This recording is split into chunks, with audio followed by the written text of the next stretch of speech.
Hi to everyone, मैं हूं उमर फारूक और स्वागत है आप सभी का आज के इस क्लास में। आज के इस क्लास में हम पटवार 2025 में भारतीय इतिहास से जो प्रश्न पूछे गए हैं उनको जानेंगे।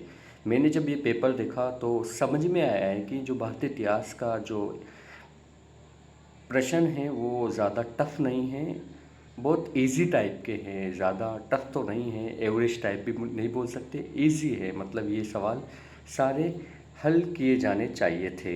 तो ये टोटल 9 प्रश्न हैं, जिसमें से 4 प्रश्न आधुनिक भारत के हैं, 2 प्रश्न प्राचीन भारत के हैं और बाकी के जो 3 प्रश्न हैं वो है मध्यकालीन भारत के। तो टोटल 9 सवाल बने हैं, जिसमें से 4 हैं आधुनिक भारत के हैं, 3 हैं मध्यकालीन भारत के और 2 सवाल है प्राचीन भारत के।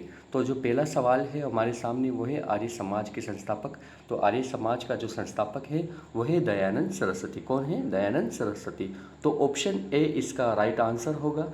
अगला सवाल है कि भीमबेटका के जो प्रागैतिहासिक शिलाश्रय किस राज्य से संबंधित है, यानी कि भीमबेटका में जो प्राचीन जो चट्टानों पर जो चित्रकारी की गई है वो किस राज्य में देखने को मिलती हैं। वो है मध्य प्रदेश। मध्य प्रदेश के किस ज़िले में है? मध्य प्रदेश के भोपाल में है। भोपाल जो राजधानी है वहाँ से 20-25 किलोमीटर की दूरी पर भीमबेटका की चट्टानें मिल जाएगी। तो ऑप्शन बी इसका राइट आंसर होगा। अगला सवाल है निम्नलिखित में से किस वर्ष में अंग्रेज़ों ने सती प्रथा को समाप्त करने के लिए कानून स्थापित किया था? तो आपको मालूम होगा कि 1829 में लॉर्ड विलियम बेंटिक उस वक्त भारत के वाइसराय हुआ करते थे।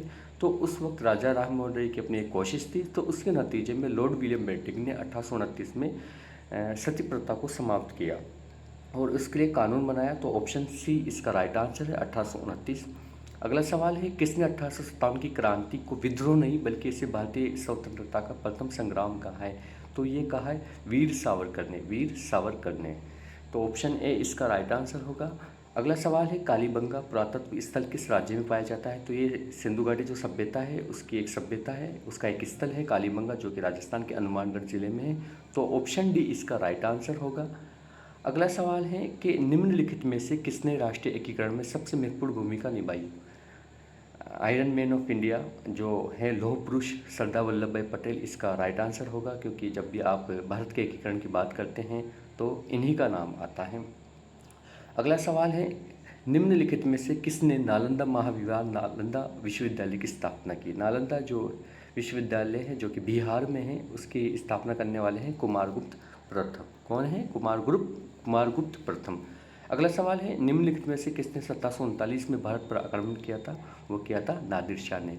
इस वक्त भारत के जो मुगल शासक थे वो थे मोहम्मद शाह रंगीला, तो उसी के समय में नादिर शाह ने आक्रमण किया था 1739 में।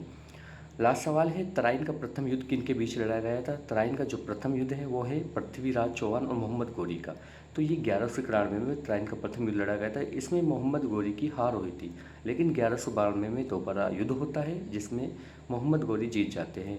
तो ये जो सारे सवाल है, जो 9 सवाल है, ये प्रथम शिफ्ट के हैं। हम अगली वीडियो में जो दूसरी शिफ्ट है उसमें भारतीय इतिहास से पूछे जाने वाले प्रश्नों को भी हल करेंगे।